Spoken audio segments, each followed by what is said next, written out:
Good evening. Tonight we're reading Sense and Sensibility by Jane Austen. Chapter 47. Mrs. Dashwood did not hear unmoved the vindication of her former favourite. She rejoiced in his being cleared from some part of his imputed guilt. She was sorry for him. She wished him happy. But the feelings of the past could not be recalled. Nothing could restore him with a faith unbroken, a character unblemished to Marianne. Nothing could do away the knowledge of what the latter had suffered through his means, nor remove the guilt of his conduct towards Eliza. Nothing could replace him, therefore, in her former esteem, nor injure the interest of Colonel Brandon. Had Mrs. Dashwood, like her daughter, heard Willoughby's story from himself, had she witnessed his distress and been under the influence of his countenance and his manner, it is probable that her compassion would have been greater. But it was neither in Elinor's power nor in her wish to rouse such feelings in another by her retailed explanation, and had at first been called forth in herself. Reflection had given calmness to her judgment and sobered her own opinion of Willoughby's deserts. She wished therefore to declare only the simple truth, and lay open such facts as were really due to his character, without any embellishment of tenderness to lead the fancy astray. In the evening, when they were all together, Marianne began voluntarily to speak of him again, but that it was not without an effort. The restless, unquiet thoughtfulness in which she had been for some time previously sitting, her rising color as she spoke, and her unsteady voice plainly showed. I wish to assure you both," said she, "that I see everything, as you can desire me to do." Mrs. Dashwood would have interrupted her instantly with soothing tenderness, had not Elinor, who really wished to hear her sister's unbiased opinion, by an eager sign engaged her silence. Marianne slowly continued. "It is a great relief to me, what Elinor told me this morning. I have now heard exactly what I wished to hear." For some moments her voice was lost, but recovering herself, she added, and with greater calmness than before, "I am now perfectly satisfied. I wish for no change. I never could have been happy with him, after knowing, as sooner or later I must have known, all this. I should have had no confidence, no esteem. Nothing could have done it away to my feelings." I know it, cried her mother. "Happy with a man of libertine practices? With one who had so injured the peace of the dearest of our friends, and the best of men? No, my Marianne has not a heart to be made happy by such a man. Her conscience, her sensitive conscience, would have felt all that the conscience of her husband ought to have felt." Marianne sighed and repeated, "I wish for no change." "You consider the matter," said Elinor, "exactly as a good mind and a sound understanding must consider it, and I dare say you perceive, as well as myself, not only in this, but in many other circumstances, reason enough to be convinced that your marriage must have involved you in many certain troubles and disappointments, in which you would have been poorly supported by an affection, on his side, much less certain.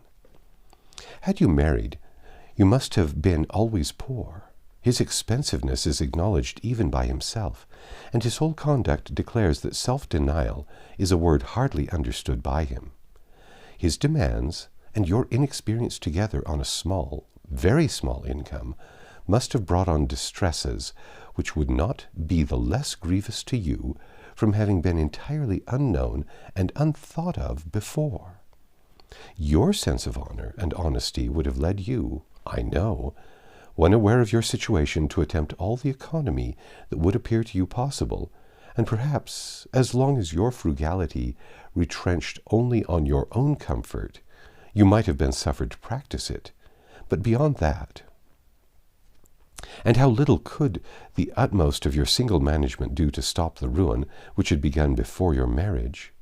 Beyond that, had you endeavored, however reasonably, to abridge his enjoyments, is it not to be feared that instead of prevailing on feelings so selfish, to consent to it, you would have lessened your own influence on his heart, and made him regret the connection which had involved him in such difficulties? Marianne's lips quivered, and she repeated the word selfish in a tone that implied, "Do you really think him selfish?" "The whole of his behavior," replied Eleanor, "from the beginning to the end of the affair, has been grounded on selfishness.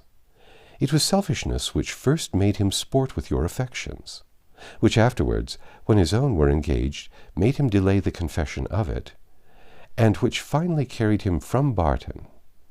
His own enjoyment, or his own ease, was in every particular his ruling principle. It is very true. My happiness was never was his object. At present," continued Eleanor, "he regrets what he has done. And why does he regret it? Because he finds that it has not answered towards himself. It has not made him happy. His circumstances are now unembarrassed. He suffers from no evil of that kind, and he thinks only that he has married a woman of less amiable temper than yourself. But does it thence follow that, had he married you, he would have been happy? The inconveniences would have been different. He would then have suffered under the pecuniary distresses which, because they are removed, he now reckons as nothing. He would have had a wife whose temper he could make no complaint, but he would have been always necessitous, always poor, and probably would soon have learnt to rank the innumerable comforts of a clear estate and good income as of far more importance, even to domestic happiness, than the mere temper of a wife." "I have not a doubt of it," said Marianne, "and I have nothing to regret, nothing but my own folly." "Rather your mother's imprudence, my child," said Mrs. Dashwood. "She must be answerable." Marianne would not let her proceed, and Eleanor, satisfied that each felt their own error, wished to avoid any survey of the past that might weaken her sister's spirits. She therefore, pursuing the first subject, immediately continued. "One observation may, I think, be fairly drawn from the whole of the story, that all Willoughby's difficulties have arisen from the first offence against virtue in his behaviour to Eliza Williams. That crime has been the origin of every lesser one, and of all his present discontents." Marianne assented most feelingly to the remark, and her mother was led to it by an enumeration of Colonel Brandon's injuries and merits, warm as friendship and design could unitedly dictate. Her daughter did not look, however, as if much of it were heard by her. Eleanor, according to her expectation, saw on the 2 or 3 following days that Marianne did not continue to gain strength as she had done. But while her resolution was unsubdued, and while she still tried to appear cheerful and easy, her sister could safely trust to the effect of time upon her health. Margaret returned, and the family were again all restored to each other, again quietly settled at the cottage, and, if not pursuing their usual studies with quite so much vigour as when they first came to Barton, at least planning a vigorous prosecution of them in the future. Eleanor grew impatient for some tidings of Edward. She had heard nothing of him since her leaving London, nothing new of his plans, nothing certain even of his present abode. Some letters had passed between her and her brother, in consequence of Marianne's illness, and in the first of John's there had been this sentence: "We know nothing of our unfortunate Edward, and can make no inquiries on so prohibited a subject, but conclude him to be still at Oxford," which was all the intelligence of Edward afforded her by the correspondence, for his name was not even mentioned in any of the succeeding letters. She was not doomed, however, to be long in ignorance of his measures. Their manservant had been sent one morning to Exeter on business, and when, as he waited at table, he had satisfied the inquiries of his mistress as to the event of his errand, this was his involuntary communication. "I suppose you know, ma'am, that Mr. Ferrars is married?" Marianne gave a violent start, fixed her eyes upon Eleanor, saw her turning pale, and fell back in her chair in hysterics. Mrs. Dashwood, whose eyes, as she answered the servant's inquiry, had intuitively taken the same direction, was shocked to perceive by Eleanor's countenance how much she really suffered, and in a moment afterwards, alike distressed by Marianne's situation, knew not on which child to bestow her principal attention. The servant, who saw only that Miss Marianne was taken ill, had sense enough to call one of the maids, who, with Mrs. Dashwood's assistance, supported her into the other room. By that time Marianne was rather better, and her mother, leaving her to the care of Margaret and the maid, returned to Eleanor, who, though still much disordered, had so far recovered the use of her reason and voice as to be just beginning an inquiry of Thomas as to the source of his intelligence. Mrs. Dashwood immediately took all that trouble on herself, and Eleanor had the benefit of the information without the exertion of seeking it. "Who told you that Mr. Ferrars was married, Thomas?" "I see Mr. Ferrars myself, ma'am, this morning in Exeter, and his lady too. Miss Steele it was, and they was stopping in a chaise at the door of the New London Inn, and I went there with a message from Sally at the park to her brother, who is one of the post-boys. I happened to look up as I went by the chaise, and so I see directly it was the youngest Mrs. Steele. So I took off my hat, and she knew me and called to me, and inquired after you, ma'am, and the young ladies, especially Miss Marianne, and bid me I should give her compliments to Mr. Ferrars, their best compliments and service, and how sorry they had not time to come on and see you, and how they was in a great hurry to go forward, for they was going further down for a little while, but howsoever, when they come back, they'd make sure to come to see you." "But did she tell you she was married, Thomas?" "Yes, ma'am. She smiled and said how she had changed her name since she was in these parts, and she was always a very affable and free-spoken young lady, and very civil behaved, so I made free as to wish her joy." "Was Mr. Ferrars in the carriage with her?" "Yes, ma'am. I just see him leaning back in it, but he did not look up. He never was a gentleman much for talking." Eleanor's heart could easily account for his not putting himself forward, and Mrs. Dashwood probably found the same explanation. "Was there no one else in the carriage?" "No, ma'am, only the two." "How do you know where they came from?"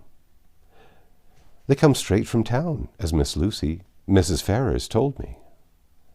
"And are they going further westward?" "Yes, ma'am, but not to bide long.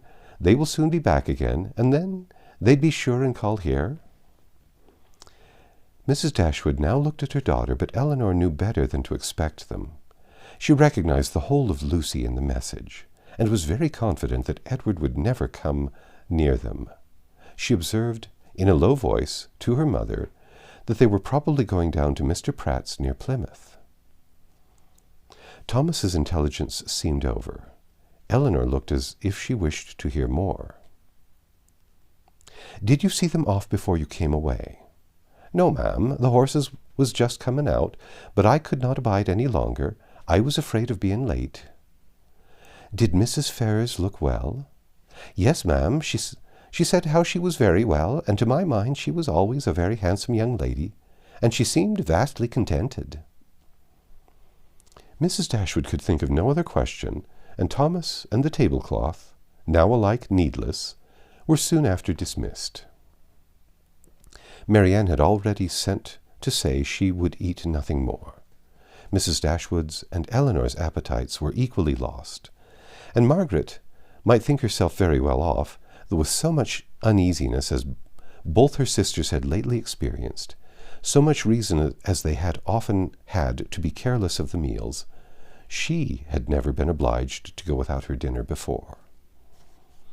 When the dessert and wine were arranged, and Mrs. Dashwood and Elinor were left to themselves, they remained long together in a similarity of thoughtfulness and silence. Mrs. Dashwood feared to hazard any remark, and ventured not to offer consolation. She now found that she had erred in relying on Elinor's representation of herself, and justly concluded that everything had been expressly softened at the time. To spare her from an increase of unhappiness, suffering as she then had suffered for Marianne, she found that she had been misled by the careful and considerate attention of her daughter to think the attachment which once she had so well understood much slighter in reality than she had been wont to believe, or than it was now proved to be. She feared that under this persuasion she had been unjust, inattentive, nay, almost unkind to her Elinor, that Marianne's affliction, because more acknowledged, more immediately before her, had too much engrossed her tenderness, and led her away to forget that in Elinor she might have a daughter suffering almost as much, certainly with less self-provocation and greater fortitude. That's the end of chapter 47. Come back tomorrow and we'll read chapter 48.